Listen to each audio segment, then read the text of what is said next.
अखंडमंडलाकारं व्याप्तं येन चराचरं तत्पदं दर्शितं येन तस्मै श्री गुरुवे नमः। अज्ञानान्धस्य लोकस्य ज्ञानाञ्जनशलाकया चक्षुरुन्मीलितं येन तस्मै श्री गुरुवे नमः। अध्यात्म विश्व विज्ञान यूट्यूब चैनल पर अपने सभी मित्रों का हार्दिक स्वागत करते हुए हमें अत्यंत प्रसन्नता हो रही है। श्री मनोज प्रसाद जिला नालंदा बिहार से पूछते हैं, ईश्वर कौन है, कहाँ रहते हैं, क्या करते हैं, वो कैसे मिलते हैं, कृपया मार्गदर्शन करें। मार्गदर्शन तो सद्गुरु करते हैं, हम तो केवल उनके अनुभव को, उन्होंने दिए हुए युक्ति को प्रत्यक्ष प्रयोगात्मक पद्धति से आजमाते हैं, जांचते हैं, परखते हैं और फिर उसे हृदयस्थ करते हैं और अपने आचरण में लाते हुए उस अनुभव का आनंद, उस ईश्वर दर्शन की प्रसन्नता का आनंद लेते हैं, उपभोग लेते हैं। और ये ऐसा स्थायी आनंद मिलने के बाद इस जीव को कृतकृत्यता का अनुभव होता है, ये जीव संपूर्ण समाधान को प्राप्त करता है। तो मित्रों, इसी प्रकार का प्रश्न श्रीमद् भगवद गीता में अर्जुन ने भी पूछा है भगवान श्री कृष्ण जी से।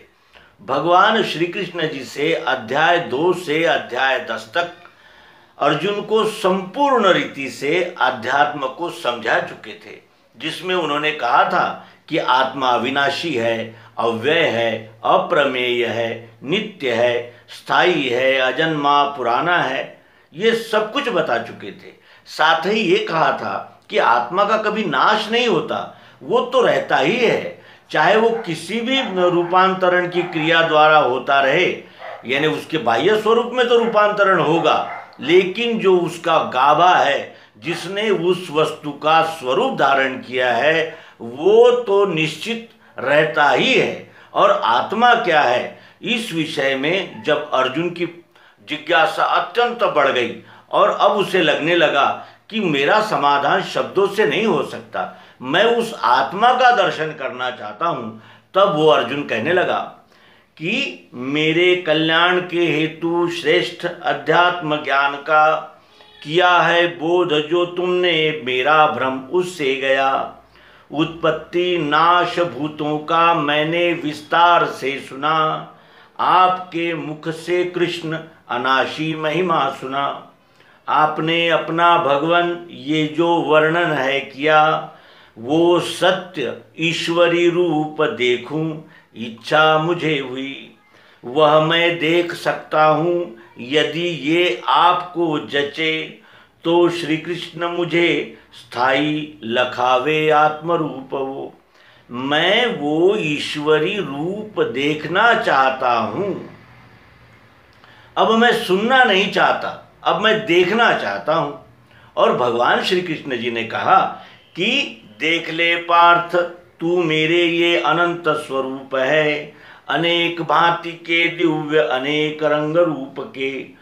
पश्य में पार्थ रूपाणी शतशोथ सहस्रशः, नाना विधानी दिव्यानि नाना वर्णाकृतीनि च। देख ले, और क्या देख, तो देख सूर्य वसु रुद्र वायु अश्विनी कुमार, और भी जो नहीं देखे वो चमत्कार देख ले। एक ही देह में मेरे स्थित है, देख पार्थ तू, चराचर जगत सारा, और भी जो चाहो वही। ये कह दिया, कहा कि एक ही देह में सब कुछ देख ले, जो भी देखना हो, चर अचर जड़ चेतन, जो कुछ भी तेरी यानी तुझे देखना होगा, मेरे एक ही देह में देख ले। इतना बड़ा विशाल उनका देह उन्होंने दर्शित किया। और जब देखा कि अर्जुन तो उनके मुंह की ओर देख रहा है, उसे तो कुछ बोध हो ही नहीं रहा, वो तो इस 3.5 हाथ के देह को ही श्री कृष्ण जी का देह समझकर उनकी ओर एकटक लगाकर देख रहा है कि ये क्या कह रहे हैं। ये तो कह रहे हैं कि देख ले मेरे शरीर में ये सब सूर्य वसु अश्विनी कुमार, ये सब देख ले कह रहे हैं, और मुझे तो कुछ दिख ही नहीं रहा है। तब श्री कृष्ण जी के ध्यान में आया कि इसे वो दृष्टि देनी होगी, वो दृष्टिकोण देना होगा, जिस दृष्टिकोण को पाकर ये मेरा संपूर्ण स्वरूप देख सकता है। और वो दृष्टि क्या थी? तो वो एक युक्ति थी। व्यास जी ने श्रीमद् भगवद गीता की रचना की और उस रचना के अनुषंग से उन्होंने अध्यात्म विज्ञान को विविध स्थान पर विविध पद्धति से नमूद कर रखा है, लेकिन प्रत्यक्ष युक्ति नहीं दी। और जब तक प्रत्यक्ष युक्ति नहीं मिलती तब तक हम अध्यात्म विज्ञान का बोध शब्दों द्वारा लेते रहते हैं, उससे हमारा यानी संशय भ्रम नष्ट नहीं होता। 7वें अध्याय में कह चुके थे भगवान श्री कृष्ण जी क्या कि पृथ्वी जल अग्नि वायु आकाश मन धी और अहंकार यही मेरे प्रकृति के 8 अंग है, कह चुके थे। 9वें अध्याय में भी कहा था, 10वें अध्याय में भी कहा था, लेकिन उसे बोध नहीं हो रहा था, क्योंकि जब तक हमें प्रत्यक्ष यथार्थ युक्ति न मिले हमें बोध हो ही नहीं सकता। और जब तक बोध नहीं होगा तब तक हृदय में ठंडक शांति आ ही नहीं सकती। और उस बोध को पाने के लिए तत्वदर्शी सद्गुरु की आवश्यकता होती है। और तत्वदर्शी सद्गुरु तब मिलते हैं जब हमारी ये प्यास पूर्ण रूप से उजागर हो जाती है, पूर्ण रूप से प्रज्वलित हो जाती है। जब हमें बहुत प्यास लगती है तब हम यानी प्राणांतिक प्रयास के द्वारा उसे अत्यंत यानी जिसे कहते हैं कि तीव्रता के साथ खोजते हैं। और जब वो तीव्रता के साथ खोजते हैं तो मिल ही जाता है पानी। और पानी मिलते ही जब हमें ठंडक और समाधान की प्राप्ति होती है, उसका वर्णन शब्दों में किया ही नहीं जा सकता।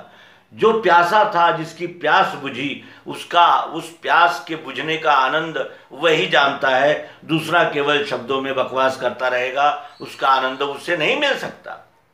तो वो कहते हैं भगवान श्री कृष्ण जी, आंखों से बाहरी तेरे देख सकता नहीं मुझे, देता हूं दिव्य चक्षु में योग ऐश्वर्य देखिए। तेरे बाहरी आंखों से मुझे नहीं देखा जा सकता। तो क्या बाहरी आंखों से श्री कृष्ण जी दिख नहीं रहे थे? वो अर्जुन के मित्र थे, सखा थे, प्रेमी थे, और उनके साथ वो रात और दिन रहता था, उतना उनमें आपस में प्रेम था।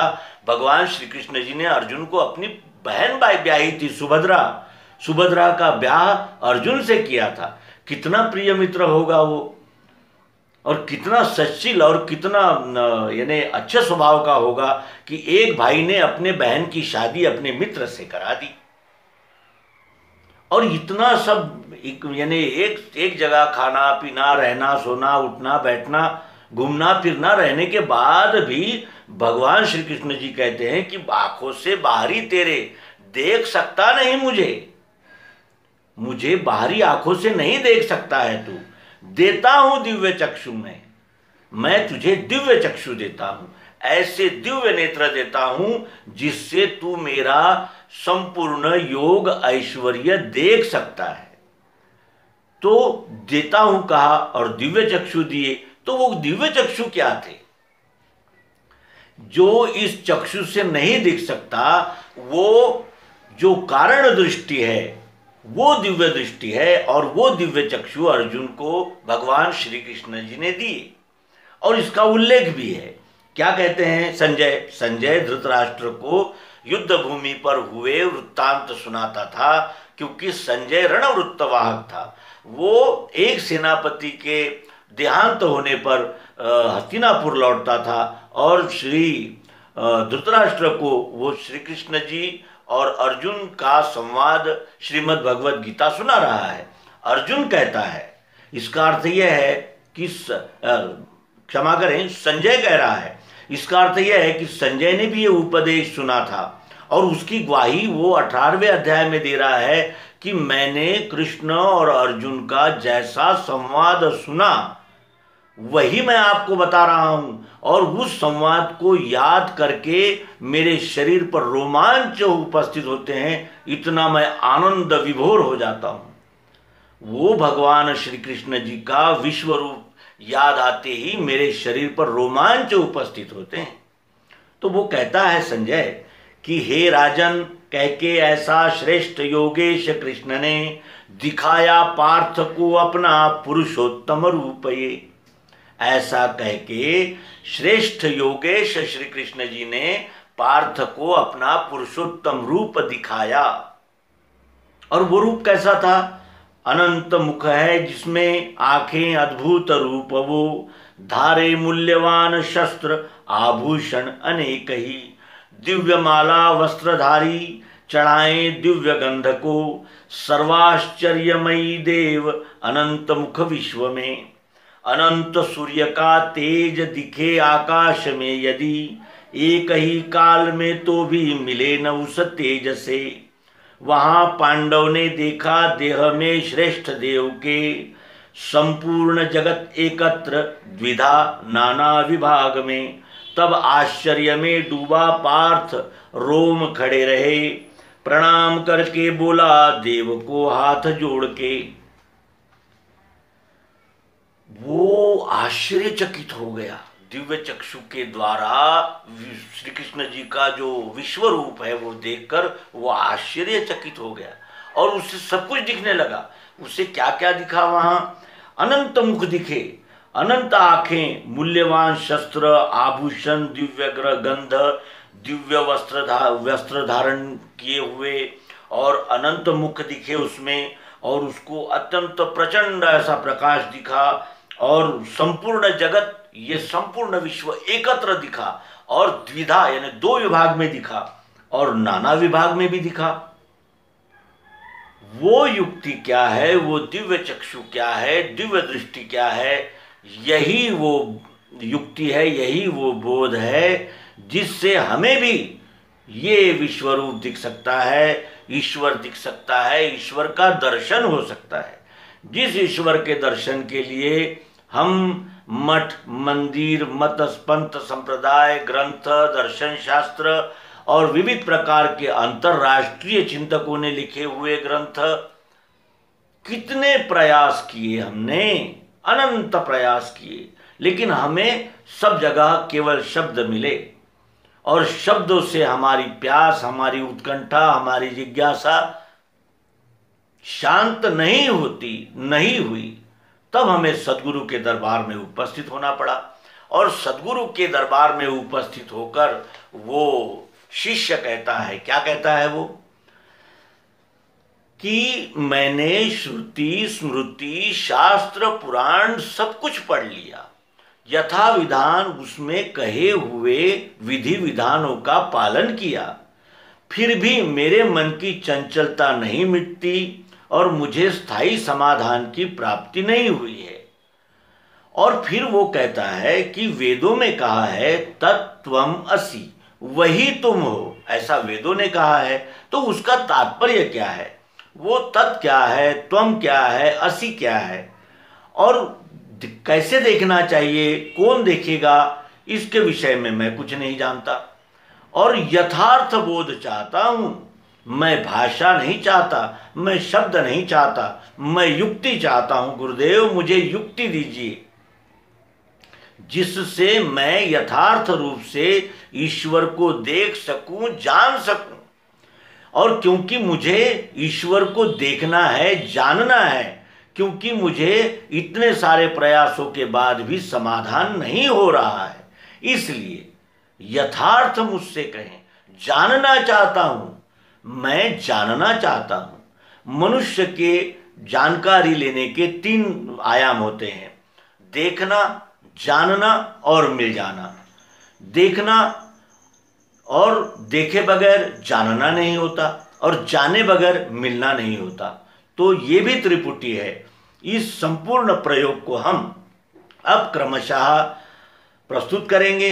आशा है हमारे सभी मित्र अपने इंद्रियां, मन, बुद्धि, चित्त और अहंकार को निर्मल और जागृत करके इसका अवलोकन करेंगे और वो स्वयं भी जहाँ जहाँ वो उपस्थित है वहाँ वहाँ प्रत्यक्ष प्रयोग करेंगे और प्रयोग द्वारा प्राप्त सत्य ही मनुष्य को सभी संशय भ्रमों से निकालकर अखंड समाधान की प्राप्ति दे सकते हैं। यही कहते हुए इस अंक को विराम देंगे और अब सद्गुरु भगवान श्री मायानंद जी चैतन्य, जिन्होंने केंद्रीय अध्यात्म विज्ञान शाला मानधाता ओंकारेश्वर जिला खंडवा स्थापित की है, और इसी युक्ति को जन जन तक पहुंचाने के लिए उन्होंने इस विज्ञानशाला का निर्माण किया और संचालन किया। उसी विश्व विद्यापीठ केंद्रीय अध्यात्म विज्ञानशाला से प्राप्त ये युक्ति हम अपने मित्रों के लिए अब प्रस्तुत करेंगे और सभी का आह्वान करते हैं कि वे अपने पंथाभिमान, धर्माभिमान, संप्रदायाभिमान, जाति के अभिमान, कुल के अभिमान, और जिसे कहते हैं कि मैं ही श्रेष्ठ हूँ, मेरे गुरु ने कहा हुआ ही सत्य है, इस प्रकार की आढ़ता, इन सभी का त्याग करके सद्गुरु दरबार में हम सब उपस्थित होंगे। नर्मदे हर, सद्गुरु भगवान की जय।